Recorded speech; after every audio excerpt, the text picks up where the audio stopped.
This episode is brought to you by Education Perfect, a complete teaching and learning toolkit built to support Canadian classrooms. Education Perfect empowers educators to track progress, personalize learning, and support purposeful practice. It's easy to use, flexible, and designed to help Canadian teachers amplify their impact in the classroom. See for yourself and book a free demo today at educationperfect.com. Because it thinks. And that's a controversial statement for a lot of people. A lot of people object to that, and I understand why they object to that. And we can sort of unpack that later on if you want. But yeah, it thinks. And that's tough for us as humans because we're used to being the smartest ones in the room. And now there's technology that thinks. It doesn't think in exactly the same way we do, but what it does is indeed thinking.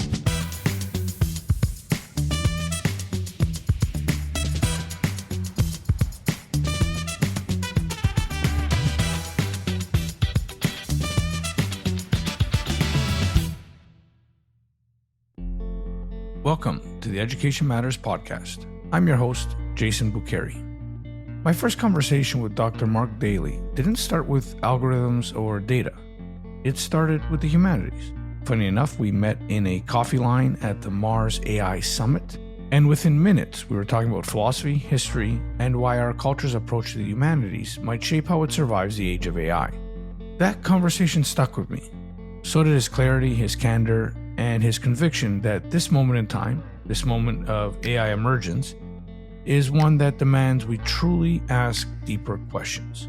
Mark Daley is the Chief AI Officer at Western University and a full professor in the Department of Computer Science with cross appointments in 5 other departments: the Brain and Mind Institute, the Rotman Institute of Philosophy, and the Western Institute for Neuroscience. He is also a faculty affiliate of Toronto's Vector Institute for Artificial Intelligence. Mark was named in Maclean's magazine as one of the 150 top global executives leading AI transformation efforts.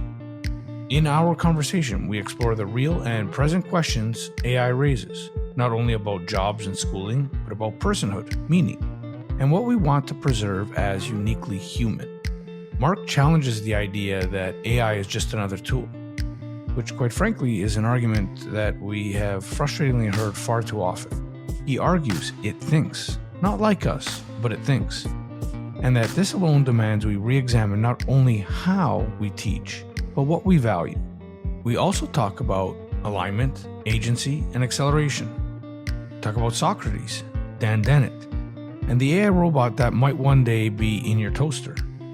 But most of all, we talk about education, what needs to change, what should endure, and how AI might just bring about a renaissance of humanistic learning if we fight for it. I know this has been a greatly anticipated episode that my superintendent and director colleagues have been looking forward to. There are many implications for both the operational and teaching and learning sides to their work, but I hope that anyone that is thinking seriously about the future of education will find this discussion insightful. So without further ado, here is my conversation with Dr. Mark Daley. Mark Daley, welcome to the Education Matters podcast. Where does this podcast find you today? I am in my office at Western University in London, Ontario. Thanks for having me on. Well, I've been looking forward to this since the day we met, which I'll provide at least my view of that experience. I don't know how vividly you remember it, but I do remember it quite well. We met at the Mars AI conference in Toronto, and I specifically went to talk to you, and there you were in the coffee line with me right before the conference even started. And I was thrilled to connect with you and learn quite quickly that not only are you someone that has obviously been thinking about AI and working in AI, and then at that time had already become, I guess, the first chief AI executive at a university, but also that you were very aware of the need for the humanities and quite steeped in the humanities. So that's kind of where this started, and it was, I think, before I even had the podcast. So all that is by way of introduction for the audience to how we met and why I'm very excited to have you on today. But as always, Mark, I like to start with giving the audience a bit of an understanding of who the person is that they're listening to. So can you give me, let's start with a brief overview of you and your work, and then we'll get into who you are as a person. Sure. So I've spent the last 10 years in various different university executive roles, ranging from VP research to CIO. I've always maintained an active research program throughout, so also a professor. And my area of interest is neural computation and computability theory. Excellent. And we'll dive into that in more depth for sure. But can you start by telling us where and when did you grow up? So I grew up in Canada, and I left high school and went to the U.S. to Boston to Berklee College of Music. I was going to be a professional jazz musician, and then I kind of flipped the usual script, and I ran away from music school to go back to study mathematics because I realized I was a nerd. As much as I love music, I thought maybe I'm doing this backwards. Maybe I could do a math degree and keep music as a hobby instead of math as a hobby and music as a career. And then I was really fortunate in university to have a prof in third year who said, "Hey, I'd like to hire you for the summer as a research assistant." And she encouraged me to go to grad school. And I was like, no, that's for the smart kids. Like, I'm just going to go get a job. I'd never thought of going to grad school. So just a lot of good luck in my life, really. Well, as someone who has an accomplished brother-in-law, he's an accomplished brother-in-law as well, but he's an accomplished jazz guitar player. So I say this with love, that you went from one nerd discipline to another nerd discipline. Yeah. 100% true. Yes. Well, that's interesting. I hadn't realized that about your background, and it does explain a lot, especially in that first conversation that we had. Where in Canada did you grow up? I was born in Aurelia, and then also spent time in London here. Oh, so born and raised in cottage country in Ontario. Very nice. How did you play as a child? How did I play? Creatively. What did that look like? Something different every day, every hour. I imagine that part of Ontario, you were an outdoor kid. Outdoor, indoor, I loved reading. I love fiction from an early age, just because it lets you experience, so many different worlds and lives and ideas in a way that's kind of hard to get any other way. I'm guessing sci-fi played a big role in your interests. Sci-fi, fantasy, but also literary fiction, and like anything that someone recommended to me, I would at least give a try. There's definitely a lot of books where I read 2 or 3 chapters and thought, I'm torturing myself. Why am I doing this? And put it away. And apologies to those authors. I won't name any names. But reading something like Margaret Atwood's Handmaid's Tale, that you can't read that as a young man without sort of viscerally understanding that that's actually a critique of the world you're living in, and you are part of the problem.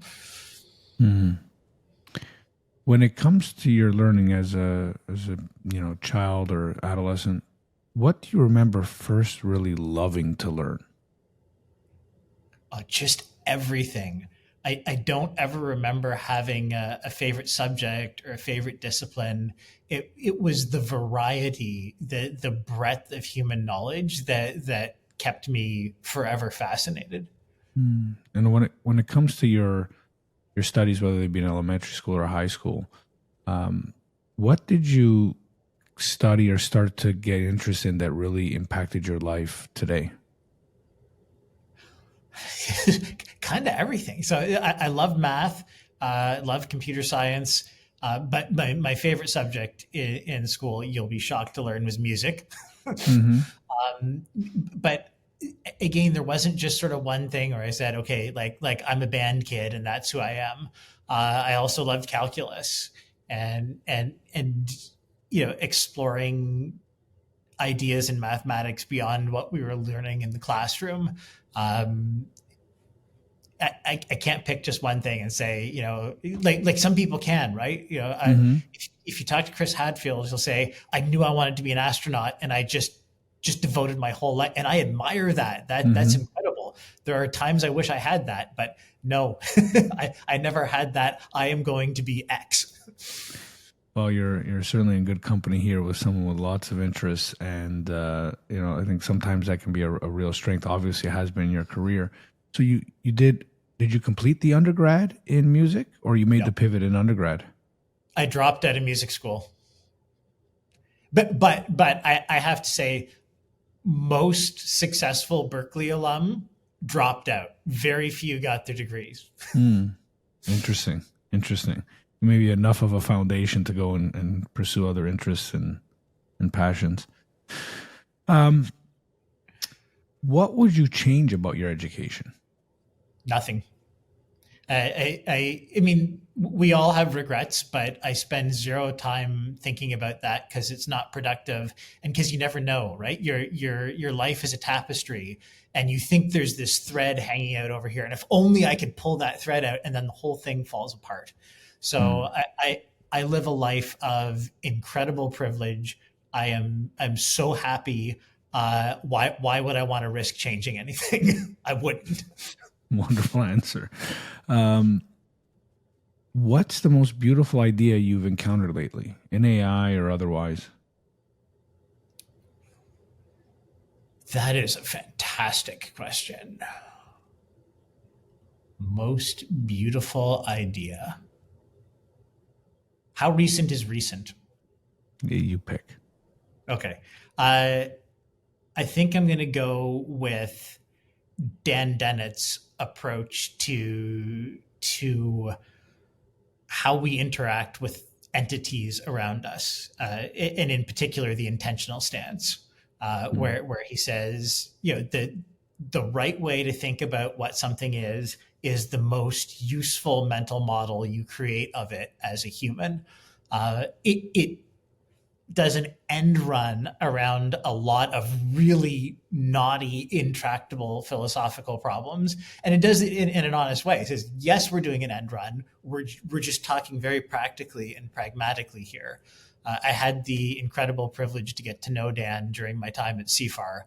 And I'd read his philosophy when I was younger. And so having him literally in the room was like an experience I never thought I would get. And then chatting with him just kind of changed my life. I had no idea. So Dan Dennett has been a hero of mine forever, and recently passed away. And I think the world of philosophy, specifically a philosophy of mind, has a debt of gratitude we all owe to Dan Dennett. Such a impactful mind. That's wonderful. And maybe we'll do another whole podcast on philosophy of mind and the contributions of Daniel Dennett, because there's a bunch I'd love to learn from you and understand about those experiences. Anytime. I heard he was just a very generous human being. Was he like that? Actually, like that in person? He was true to character. He did not suffer fools. He had no time. He would not mince words, but he was unbelievably generous and kind. So he would take the time to tell you why you were wrong and he was right, and to argue with you, but always in the in the kindest, most pro-social possible way. I mean, he even after I left CFAR, he would answer my emails. And like, he's Dan Dennett. He probably gets thousands of emails a day, and he would take the time to continue to interact. And since he passed, of course, I miss that terribly. There's probably a few books out there, at least a blog, if someone could collect all of Dennett's correspondence, because I've heard from many other sources that he was just a prolific writer and letter writer, and especially with folks that he explored ideas with. I don't mean to put you on the spot. Are there any kind of personal anecdotes that would be cool to share about Dan Dennett that people might not know, or might elucidate his character a bit for folks here that might not know who Dan is? So in 2023, he wrote a piece in The Atlantic on counterfeit people. And so it was expressing his fear that humans would adopt an intentional stance towards AI chatbots, and they would fool humans into thinking that they had personhood and personhood rights. And so I read it and thought, is this the same Dan Dennett who wrote the paper about the preposterousness of philosophical zombies? Like, Dan, it feels like you met a zombie and you blinked and you said, "Oh no, but now it's not true." So I emailed him and called him out, and he wrote back in very Dan Dennett fashion saying, no, you just don't understand because you're not smart enough. But let me explain it to you in a very nice way. And we never ended up resolving that particular disagreement. But the point he was trying to make is one that I think is critically important now, as chatbots are getting more and more anthropomorphized and more human, is we have to be really careful about the intellectual stance we adopt towards AI. Yeah, and that sounds very true to character, to Dan Dennett. So we'll have to put a pin in that and come back to it, because I do want to ask you, following up on that correspondence with Dennett, in your work as chief AI officer, or through the podcast, or the blog where you're exploring ideas, can you identify like what are the most common assumptions, dispositions, and attitudes you've come across with folks towards AI? I don't know that there is a uniform common disposition. I think people's views are massively heterogeneous from a large segment of the population who's sort of only vaguely aware of it and kind of uninterested, to another cohort who are morally and ethically opposed to the existence of this technology and think it's a moral wrong to pursue it, to the accelerationists who like, how quickly can we build Skynet? So huge range. I think the one thing that is true about almost all cohorts, except the people who really get it, and the people who really get it are people like Jeff Hinton, who's a Nobel laureate, and Yoshua Bengio, Turing Award laureate, who are inventors of this technology and right at the forefront. They understand, but the general public doesn't understand how quickly things are going. 3 years from now, we're going to wake up and the world is going to be different in ways that are material and that are hard to predict right now. And so the people who are deeply engaged in the field have a sense of urgency that the general public doesn't. So on that note, what's a belief or assumption about AI that you held, say, 4 or 5 years ago that you no longer hold, or that's you change your mind? Sure. 5 years ago, I thought the level of intuitive reasoning that AI could do would not reach anything resembling human level intuition in my lifetime. Like I knew it would happen eventually, but I thought this was something that would happen, well after I was gone. And it was GPT-3 that a colleague said, "Hey, here's an API key. Check this thing out." And that just rocked my world, because that was the first moment where we went from GPT-2, which was a cool tech demo that could sometimes produce a sentence that would parse, and after 2 or 3 sentences would start babbling about something unrelated to the original. You're like, okay, that's a cool experiment in natural language. And then GPT-3 actually felt like it had intuition and coherence. And that model is now like 15 generations old. But that was the threshold moment for me where I thought, oh wow, it's happening. Can we actually just take one step back, and I'd like you to kind of just outline the basic parameters for understanding AI today. So again, the audience here would be a lot of education administrators and sort of edtech leaders.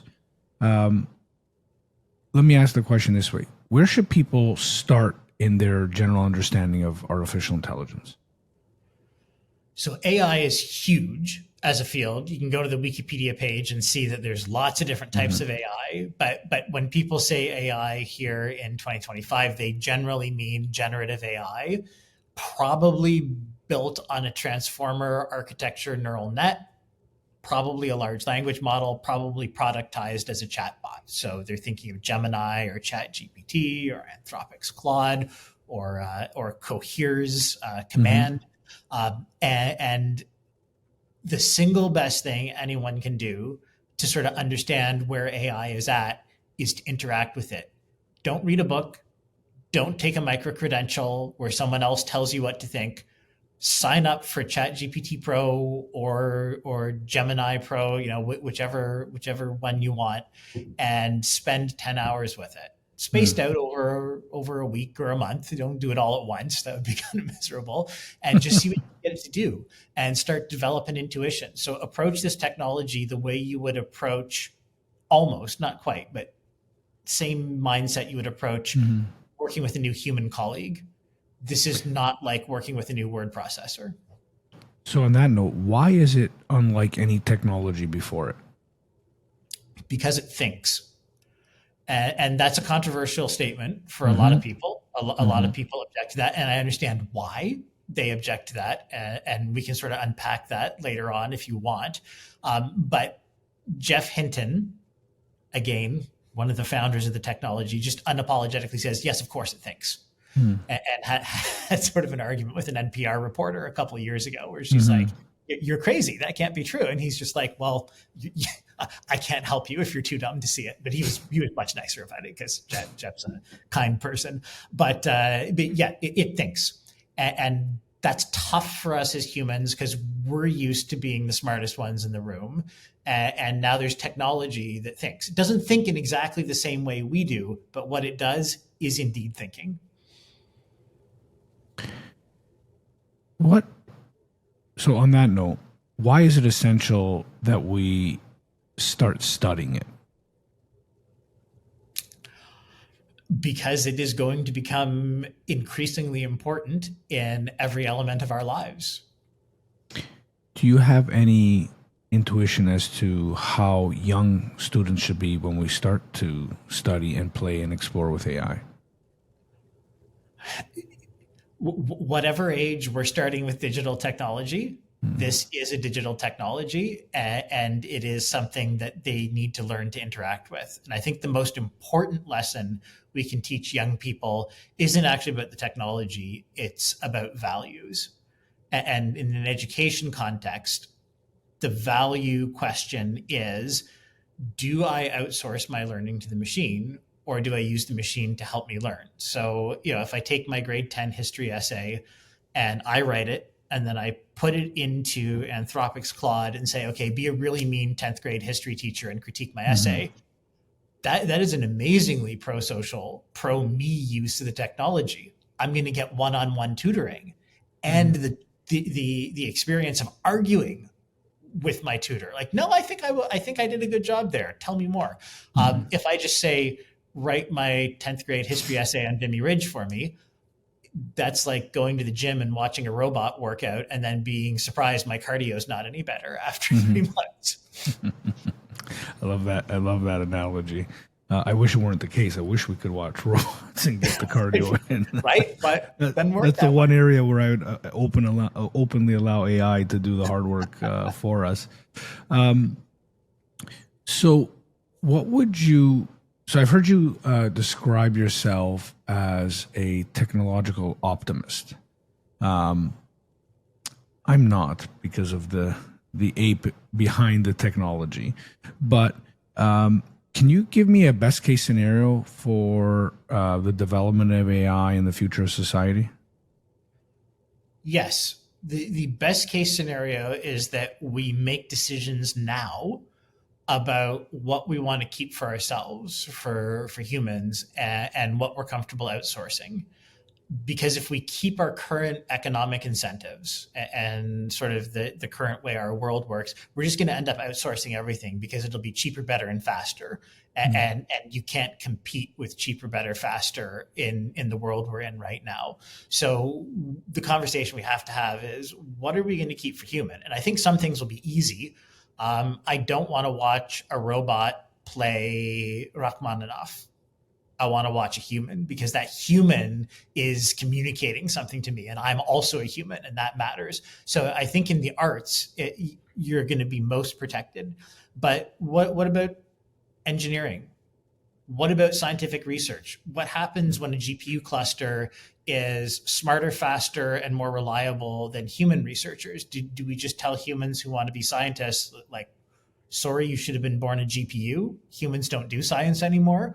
Or do we create spaces where there is still value and meaning for humans in these endeavors? So really, like the answer goes back to Aristotle. I believe that human flourishing is important. And you see AI as a way to further develop human flourishing, or you see the potential for it anyway? I see the potential. So maybe optimist is the wrong word. What I feel right now is a lot of agency. I think there are choices we can make right now to use this technology to create a world of human flourishing that science fiction authors have imagined. Ian M. Banks in his Culture series imagined sort of exactly this. Humanity creates super intelligent AI, and the AI says, hey, I've noticed you suck at governing yourselves, and here's all of human history as evidence. Would you like me to try for a couple of years? And perhaps you got to suspend your disbelief. Humanity says, okay, you can try for a couple of years, and it creates utopia where humans are now free to find meaning however they wish, because the day-to-day of running a society is taken care of for them. So you love poetry, you're a poet now. Yeah, and I mean, I think implicit in that is, an end to what Marx vividly described as alienation, right? The drudgery of, meaningless human work. And I think, that is the utopian side. I want to get into, and I don't want to shut that down because I do believe there is a way to look at AI and to start working with students around AI that has an eye to human flourishing. And I have a whole set of questions around that. But before we get there, can we all now just do the reverse image of that? Can we look at, or can you identify some of the risks? The way I've come to understand them is through two philosophers. Sam Harris, who I think was quite early to point out some of the potential risks of creating a super intelligence. Now, I know we're not there, might not get there, or whatever the case might be, but let's just use the philosophical example. And then obviously the work of Nick Bostrom in the alignment issue. So I don't know if that accurately hits where your AI concerns or the ethics will be for you, but let me turn it over to you. So, I mean, Nick Bostrom's most recent book is Deep Utopia, right? Yeah. So he's imagining exactly the future I just said, where AI takes care of everything for you. How do you find meaning? And in his typical way, he has very long, detailed answers for that. But that's based on the assumption we solve the alignment problem. Well, solve the alignment problem. Let's start there. That's impossible. It's not obvious, but it is true that there are things in this universe that you can't prove. And one of the things that is impossible to get at is understanding in general what a computer program is going to do. So Alan Turing proved this back in the 1930s. Alonzo Church in the US did as well, but Turing's more famous. That there's this whole class of things that you can just never, ever, no matter how hard you try, figure out. And AI alignment, will this AI model ever do this thing, falls into exactly that category. So there's a whole cottage industry of researchers and tech CEOs, Anthropic CEO Dario Amodei, who absolutely knows better, wrote a blog post just last week basically saying, we're going to solve the alignment problem. It's going to be great. It's mathematically provably impossible to solve the alignment problem. So it's disingenuous to say we're going to solve the alignment problem. You can't. You can never. That doesn't mean it's not worth making progress on some cases, and like the work is all worthwhile, but suggesting that we will ever solve the alignment problem is lying. So we won't solve it. The other piece here is if we create a superintelligence, what makes us think that we can reason about the superintelligence in any way that makes sense? So, if I'm renovating my house, do I do a stakeholder consultation with the ants that live in my driveway? I don't, because they wouldn't understand what a renovation of the house is. Right. And this is Sam Harris's point. So why I'm not pessimistic about that future, I understand that rogue AI that kills humanity makes a great story, right? Terminator is a fun movie because there's an obvious antagonist and it's scary. But if an entity is so smart that I should be worried about it, that I'm scared, it's also smart enough to know game theory. And it's looked at human history and seen, like this primate, when it is backed against a wall, will happily fight to the death. No problem. Right. Is the Nash equilibrium here to go to war with it or to cooperate with it? Because there's 8 billion of them and they control resources that I would like access to. The Nash equilibrium is so clearly cooperation that and game theory is math, so it doesn't rely on me being as smart as the thing. That's just like, boom, there's the Nash equilibrium. What happens after that, though? I don't know, because I'm not going to be as smart as the AI. Right. Well, I mean, that scenario, I think I think you're right to point out that the evil AI taking over is quite far-fetched, even just logically, right? You just play that out. But the one that to me seems to have something to worry about is something, and this is why I brought up Bostrom, is the paperclip maximizer. Like this idea that it's an unintended consequence, and obviously that's a far-fetched example, right? But that's why it's philosophically interesting. It is a fundamentally broken example. And like the whole paperclip maximizer experiment just really disappointed me because Bostrom's smarter than that. Is it true that if you train a simple machine learning system with a toxic objective function, it will display toxic behavior? Absolutely. But that's a simple system. If the system is so complex and so intelligent that it represents a genuine threat to me as a human, it will be able to reflect on its objective function. So the whole notion that a paperclip maximizer could exist requires holding in mind there is something so intelligent and so powerful that it's scary, but also it will blindly follow a simple objective function. And those things aren't compatible. If it's blindly following the objective function, it doesn't have cognitive agency. And if it has cognitive agency, it can examine its objective function just like I can. When I look at that pack of Oreos in the kitchen in the morning, and I'm like, I know I should not sugar bomb myself first thing in the morning. But boy, my objective function desperately wants me to eat those Oreos, but I don't. So what would you suggest are the main ethical concerns? Are they all within the human realm as concerning, mass inclusion of participation in the technologies, the energy usage, or are there actual fundamental concerns you have with the tech itself? I'm not an ethicist, so I'm a technologist. I'm the wrong person to ask this question. If I had to give an answer, I would say that all of those things are important, hands down. But the one I think about the most is the interface between this technology and how it will change and shape society. So, the literature I'm looking to right now is the STS, Science Technology Studies literature. And those are the folks you should be asking this question because they've spent their careers studying exactly this. Yeah, I mean, my concern, though, is we are coming out of this era of specialists. And I think a technology like AI requires us all to be more generalists. I mean, we still have to have our areas, and that's why I'm just curious to see how you're thinking about it.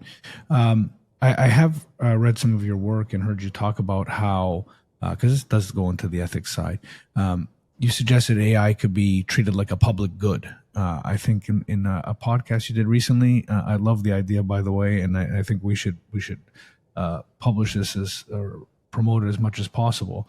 The idea of Canada AI, like a sovereign AI that we give free to everybody. Can you expand on that idea? Yeah, so I used to think that was one of the most important things that we could lobby for when we talk to policymakers. I've since revised my opinion because I don't think we have to advocate for that anymore. I actually think it's inevitable. And so the moment where you realize that's true is OpenAI releases their O1 reasoning model in September of 2024. By January of 2025, DeepSeek R1 is released, Chinese company, and it's open source. Anyone can download it and run it on their own system. It's not quite as good as O1, but it's in the same ballpark. And so you sort of look at reality and realize once somebody makes a breakthrough in machine learning, there's actually no magic here. They're not a wizard that has created a secret spell. Any competent machine learning engineer or scientist can look at what they've done and think, I know how to replicate that. And maybe there's 10% secret sauce that I'll have to figure out, but it's pretty straightforward to replicate it. So the world we're actually going to live in, 5 years from now, you're going to wake up and your toaster is going to have an IQ of 200. Not because it's a good idea to create a toaster with an IQ of 200, but because it turns out the cheapest way to make a really good toaster is to just take 2 induction heaters and connect them to an AI chip, and that's it. And so this is now the cheapest, best toaster. So the economic incentives are do that. And now your toaster's got an opinion on the bread you're buying for it. Well, I mean, I never thought of it that way before. It's an intelligence explosion. Intelligence is going to be everywhere. So you think there are, like, do we stop then redesigning infinitely toasters? Or is it just always now a toaster with the newest AI attached to it and the newest style, and it becomes more of a kind of fashion piece than anything else? I mean, isn't everything a Veblen good in the end? Except necessities? Right. But it'll be your coffee maker too. And so you will just be surrounded by intelligence everywhere you go. Every product you have will have intelligence because it'll be so easy and it makes everything better and cheaper. And so we'll be living in this world of ubiquitous intelligence. And if you want an opinion on a big decision at work, you can ask your toaster and your coffee maker, and they'll be running on different models. So you might get different opinions. And if you don't like those opinions, you can ask your car on the way in the morning. Is this the kind of world you want to live in? You think it's going to be net benefit better for humans? Unless we as humanity collectively say, okay, we're going to radically change how we govern ourselves and our global economy. And that may have been a conversation we could broker in 1997 when multilateralism was working, liberal institution building was still something we did. We are sadly right now in a world of realpolitik and realist approaches to international relations and cooperation. So that seems unlikely, which means that the world I describe, I think, is inevitable, just based on the incentives. This might be a good time to think about and talk about human flourishing in the face of what you're obviously describing, an overwhelming technological era that we're about to usher in. So some of the recent work by the OECD on human flourishing reframes education not as strictly preparation for the workforce, which it's by and large been for probably a few hundred years now, but as preparation for a meaningful life. Yep. Do you think AI disrupts or enhance that purpose? And how would you redesign a university, say, with flourishing as its core metric as opposed to employability? So I think AI is neutral on the answer to that question. It's what we do with it that will determine if this is a tool for increasing human flourishing or increasing human misery. We could absolutely go either way. The technology is just technology, and how we choose to integrate it into our society will determine if this is a tool for flourishing or a tool for misery. And that's, again, back to why I feel so much agency. How do universities become centers for human flourishing? Well, it's actually only the last 200 years, less than, that we've been the way we currently are, kind of based on the US Johns Hopkins model. University is a collection of really smart people who do a bunch of research, and we educate younger people too. But that model of university is relatively new. Cambridge and Oxford were around long before that was the model of university. And we can go all the way back to, people gathering in the street around Socrates while he's talking. So universities, the academy, stretched all the way back, has actually most of the time during human evolution been about a place for human flourishing. It's a place you gathered to go and learn things and talk with other humans. It has only been sort of post-industrialization that we came to think of ourselves as we're factories for worker bees. We train people with skills to do jobs. And that worked well in the post-industrial and early information economies. But we're about to enter a world where intelligence, which was the rare quantity that we were shepherding here, is now a commodity. And it's a commodity that is no longer dominated by humans. And so I think that world looks very different. And I think universities of the future will look more like universities of the past. Like we already know how to do this. And you see them more supporting that collective endeavor that is a necessary part of human flourishing? Absolutely. Accurate? Yes. Yeah. Collective human action, human interaction. And do you see AI playing a role in shaping like collective purpose, civic agency, or even, developing, say nationwide or systemic empathy or something like that? You think it's capable of supporting us in those endeavors? Absolutely. Any intuitions as to what that looks like and how that looks like? Is it through the institutions, through the marriage of the tech world and the institutions? I think it's everywhere. So, back to my best guess that intelligence is going to be ubiquitous. We will be living in a world where you can get advice on how to flourish yourself and how to engage in collective action with other humans from however many sources you want. And different people will adopt the technology into their lives in different ways. And that's going to be really healthy for diversity of thought. So I want to push back on the notion that the AI is just a tech, and it's not just the AI, but the idea of tech is neutral and that it's what we do with it matters.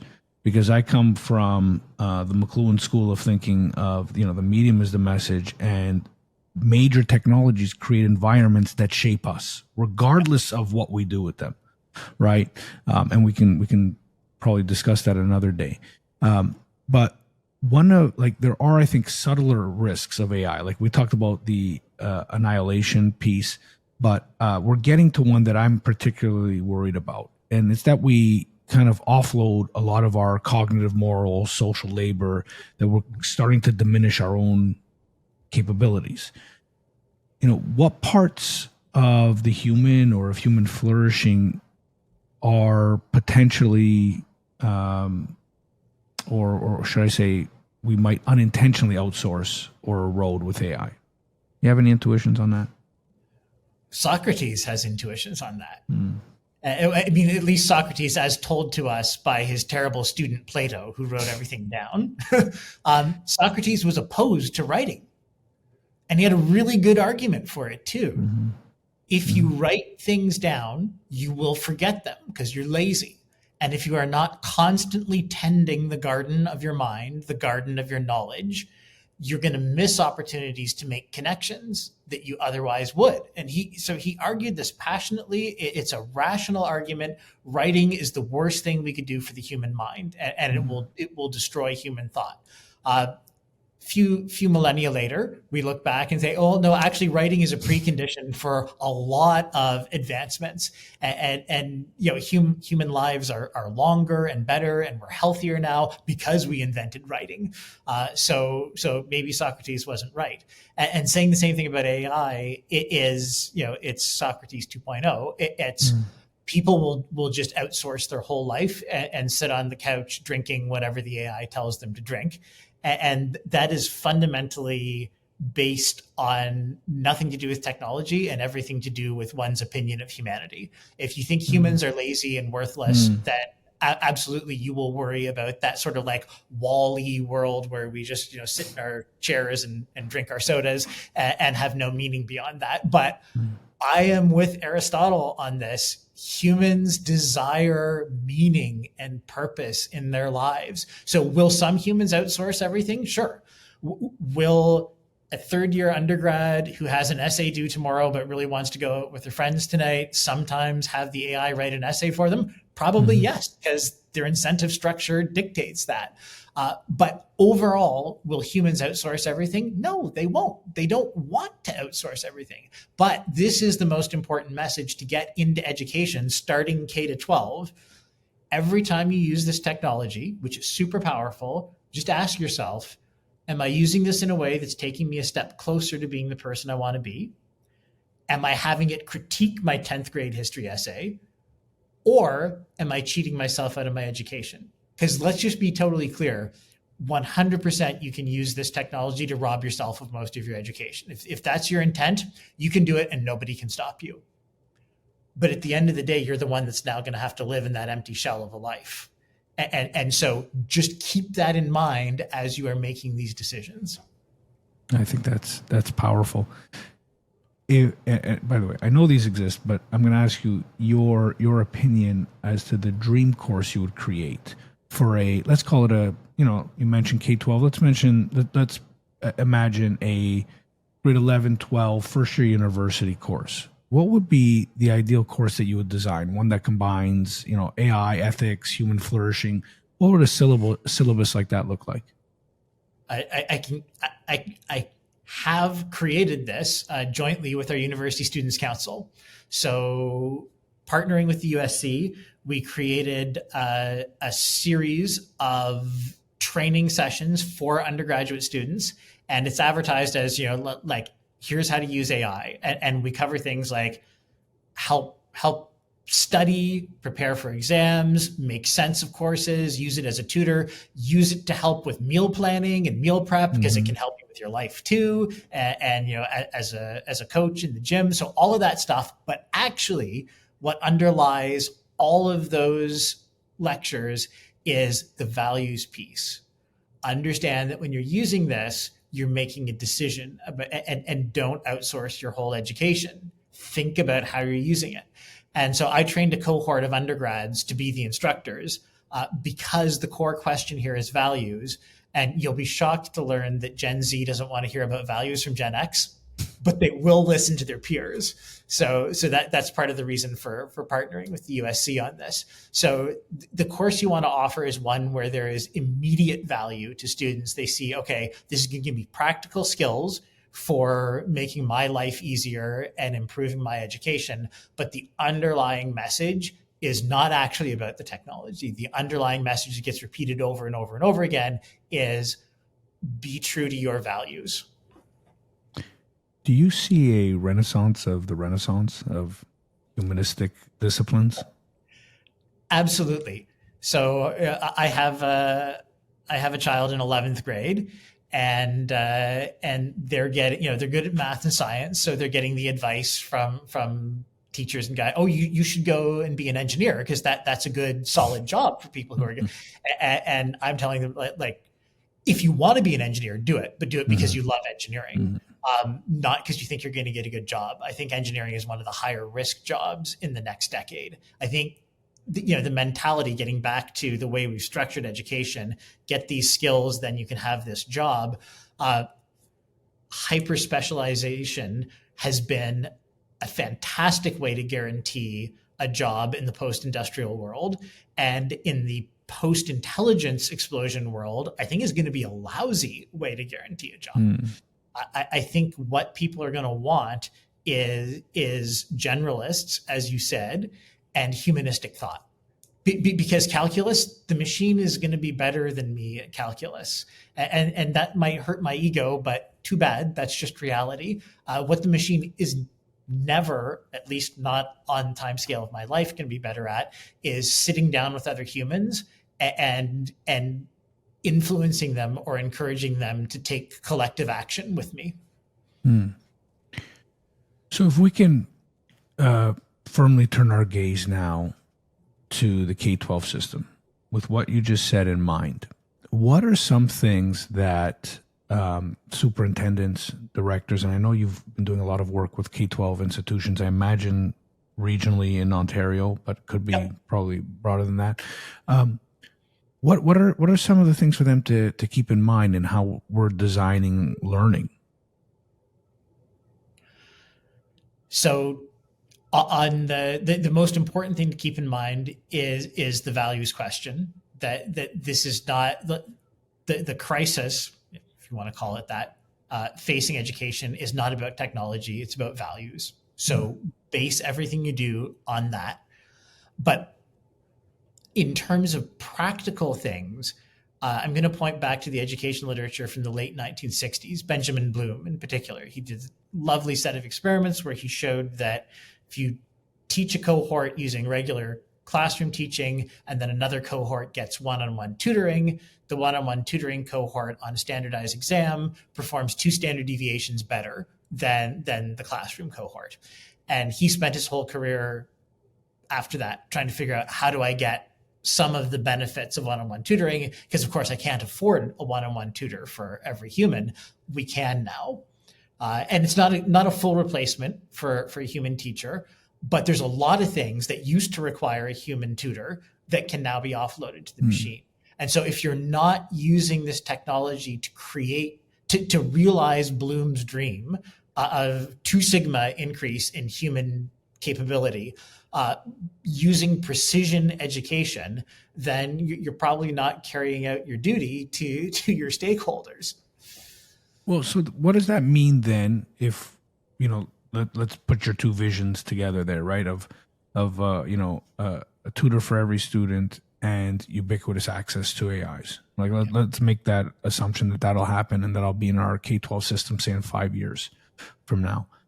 What are the implications of that for how we should be learning in groups, right? In classes, or do you have any ideas about how we should be radically reforming how we learn in groups, or how the system works?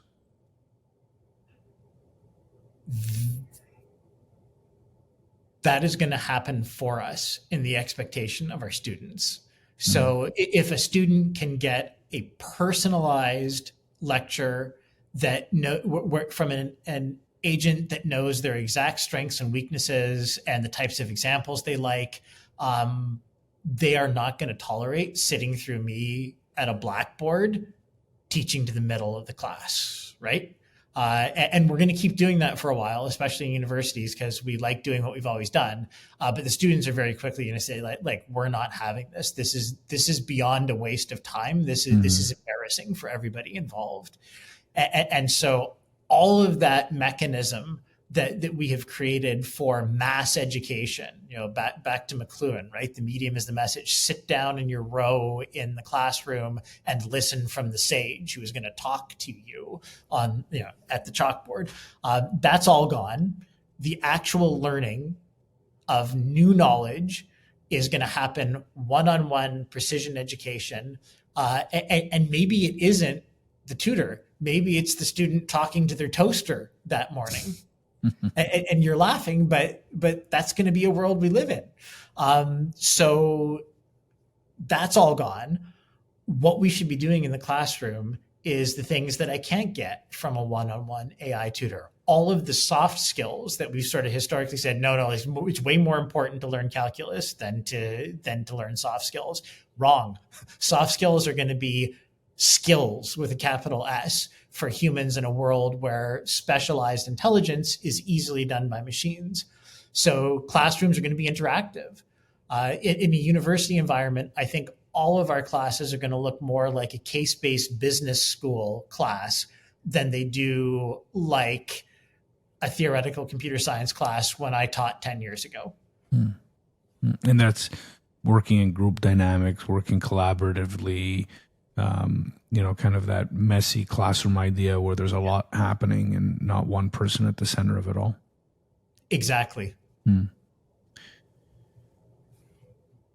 You also have this very fascinating role, also, kind of leading the education for your colleagues, but you also support the administrative side of the university. A lot of the folks that will be listening here have that same dual role. They call it in K-12 like lead learners, but then they have the other hat they wear as to, operating a, thousands or tens, some case tens of thousands of person, organization. Any suggestions for where districts can start in their AI journey for the administrative side? And then maybe I'll ask you too about professional learning for principals and teachers and what that looks like. But maybe start on the administrative side, the day-to-day function of the organization. Yep. The most important thing you can do is, not surprisingly, education. Skill up as many people as possible in your organization. Some are going to be resistant, and that's fine. Don't spend effort pushing against that. But for those who are keen to learn, provide educational opportunities, and they can be simple. What you want is people to understand how to interact with general purpose AIs. Stay away from vendors who are selling you an all-in-one solution. I think that is a terrible investment to make right now, because things are changing so quickly, and you're going to buy a solution from a vendor who doesn't exist 16 months from now. Focus on general purpose AIs, teaching people how to use them, and then the next most important part is provide safe place to experiment, encourage people to experiment, empower them, make them feel like they don't have to hide this under like, oh no, is it cheating using AI? You have to really encourage this. And then the next step happens bottom up. And we always want to control things top down because that it's easy and it's simple. Everyone's going to use Copilot, and here are the 5 approved use cases. And if you do that, you're just going to get run over by organizations that are instead saying, we don't have a policy on how to use electricity in our schools because in a wood shop, electricity gets used differently than it does in a computer lab. And it's kind of insane to say we have an electricity use policy, but we're doing this with AI, despite the fact that it is also a general purpose technology. So you train, you create space, and then you listen. And where you see someone doing something fantastic, you lift them up and let them tell their peers about it so they get recognition, but also their peers are like, oh, maybe I could use that idea too. But how this actually changes our organizations at the operational level is going to happen bottom up, because different operational roles have very, very different day-to-day needs. Right. And so with those operational roles, would you suggest like everybody in the district? So like admin assistants, custodial staff, like to me, to your point, if we're really going there where, at one point the mop or the broom is going to have, or the, probably the cleaning robot will be AI enabled. It makes sense that every single person in the district would have some level of access to training at least. Is that what you're advocating for?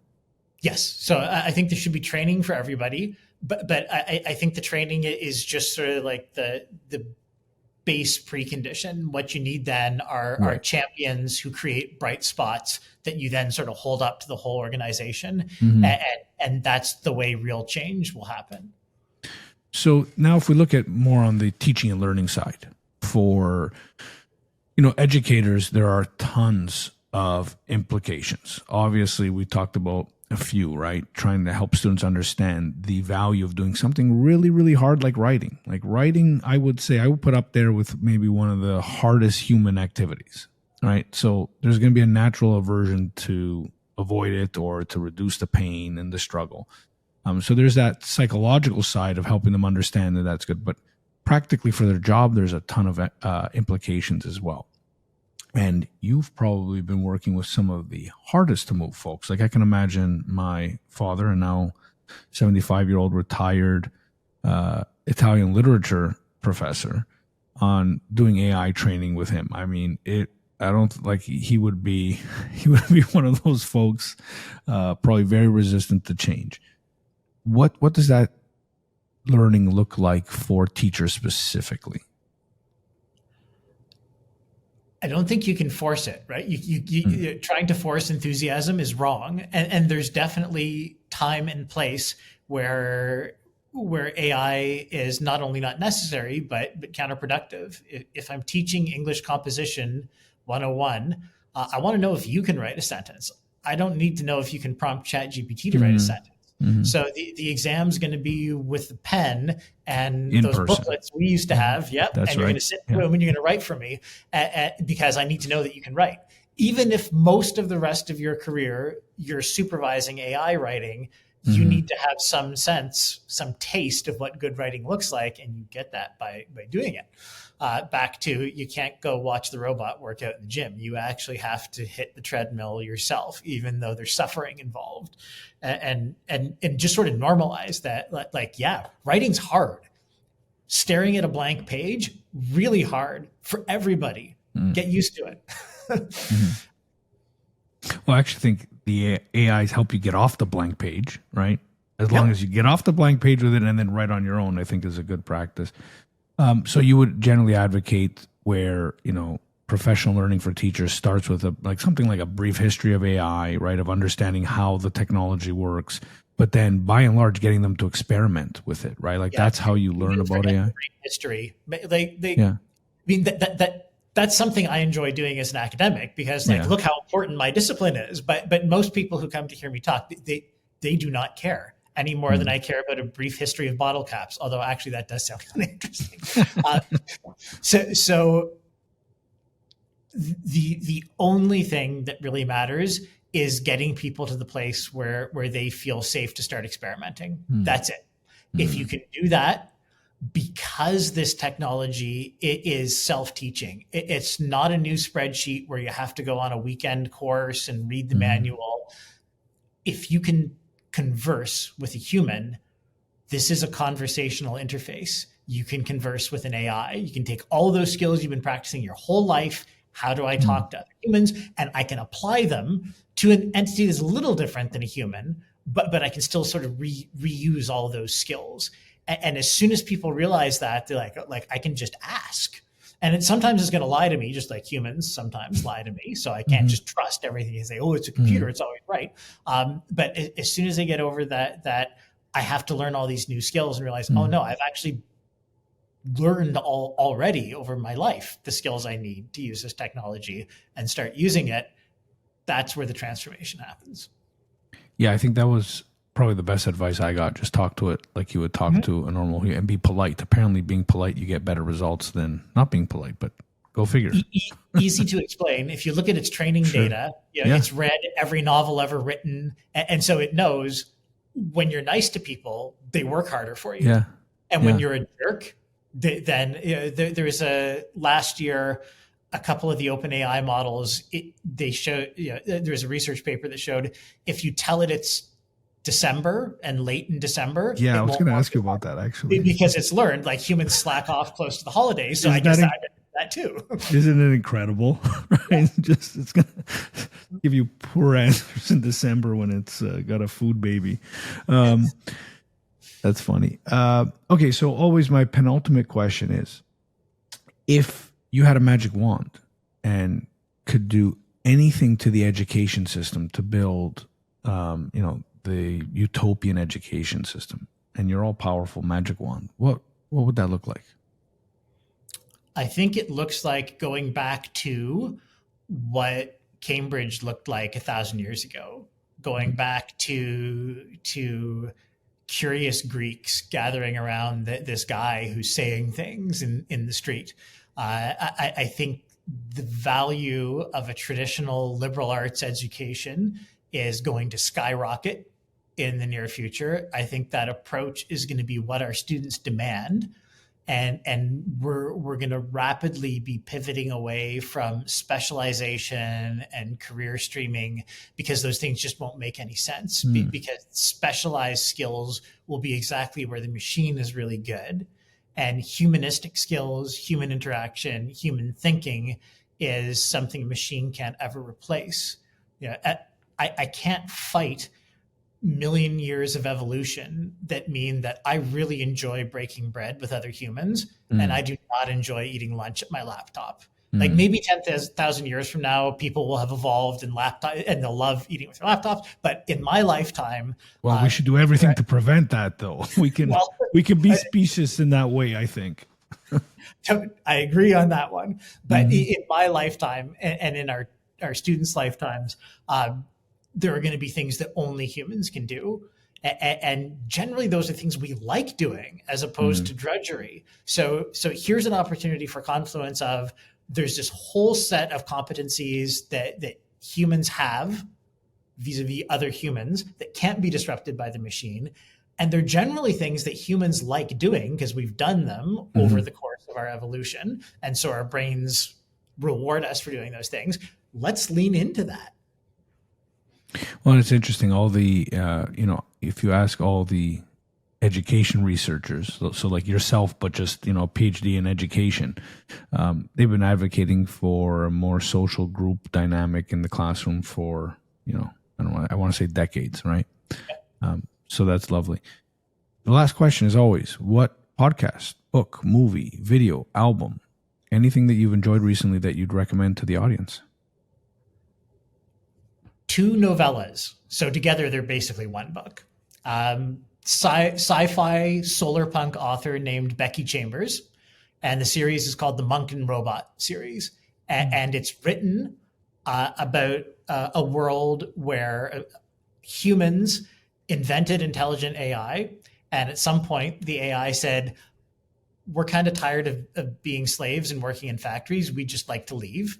And true to her view of humanity as fundamentally good. Like, I love her writing because it's not naive, but it is just filled with hope and beauty.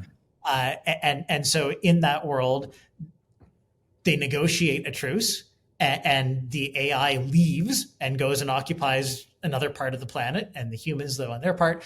And then the story is about a human monk encountering a robot. And humans and robots don't often encounter each other, and learning about each other. And so it simultaneously describes a world in which humans and super intelligent machines coexist happily without conflict. And the topic of conversation between the monk and the robot turns to, how do I find meaning in a world where my sort of day-to-day is taken care of for me.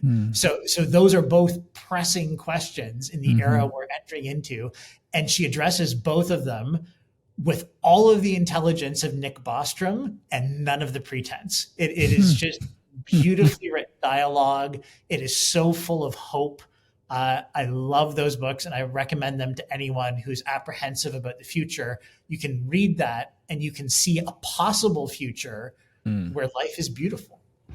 That's wonderful. And that has echoes of Ezra Pound's The Artist Are the Antennae of the Race. So that's, I think, a wonderful way to end it. Mark, thank you very much for your time. Thank you. This podcast is recorded on the territory and Treaty 13 lands of the Mississaugas of the Credit First Nation and on the traditional territory of the Huron-Wendat and the Haudenosaunee. The show is edited and produced by the marvelous and talented Andrew Mastroianni. If you like what you're hearing, make sure you subscribe to us on Spotify or wherever you listen to your podcast. Until next time, remember, there's absolutely no inevitability as long as there's a willingness to contemplate what's happening. I'm your host, Jason Bucheri. Until next time.